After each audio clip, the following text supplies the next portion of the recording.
In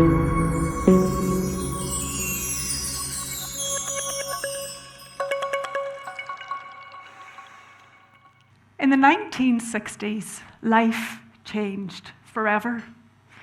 We swapped the dinner table for the TV and slow-cooked mince and spuds for crispy pancakes and potato waffles.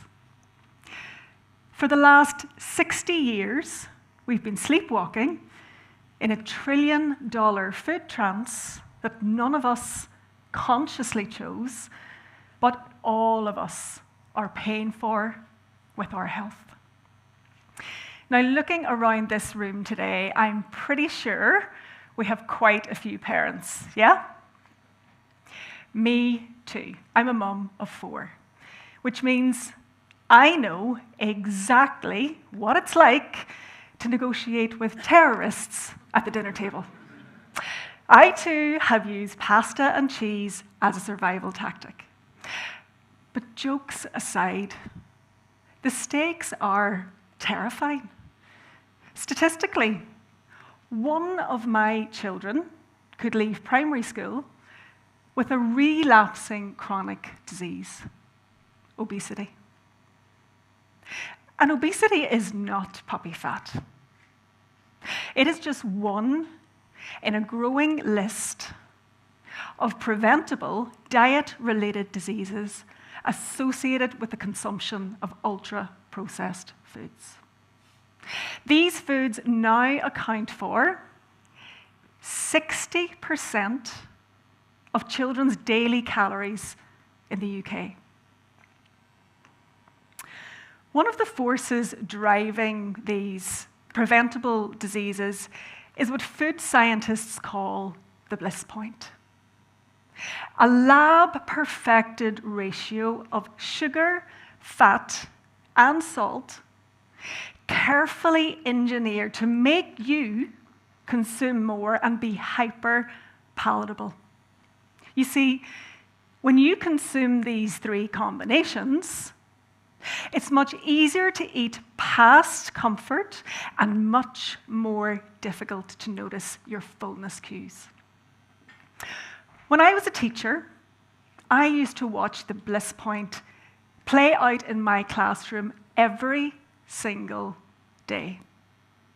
I distinctly remember a 7-year-old pupil open a chocolate spread sandwich. As that first crumb touched her tongue, her shoulders dropped, her eyes glazed over. She wasn't eating. She was being programmed. I had watched this for years in my classroom until I just couldn't take it anymore. So I decided I'm going to encourage the children to eat healthier. So I did.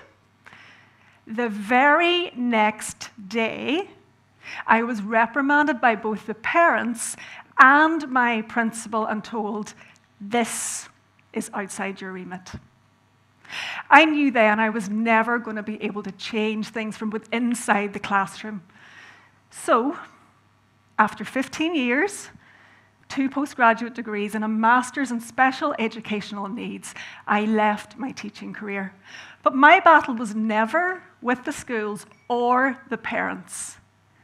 My battle was, and still is, with the food companies who hold us hostage every time we bring our children to the supermarket.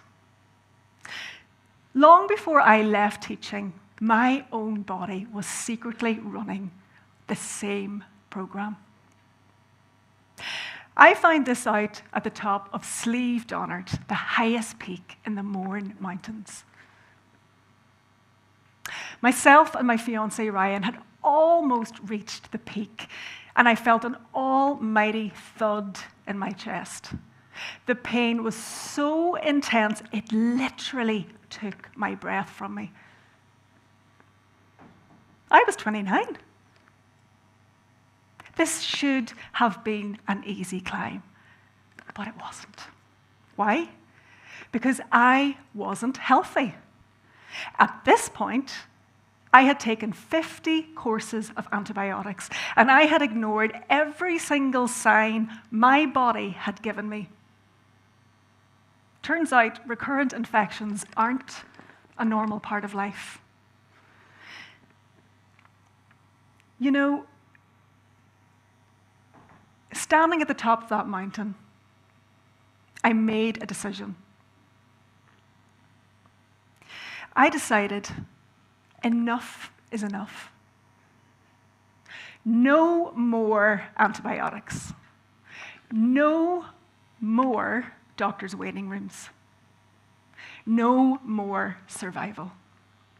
2 years later, on honeymoon, we climbed the highest peak in Southeast Asia, Mount Kota Kinabalu. This time, I not only managed the climb, but I reached the summit first.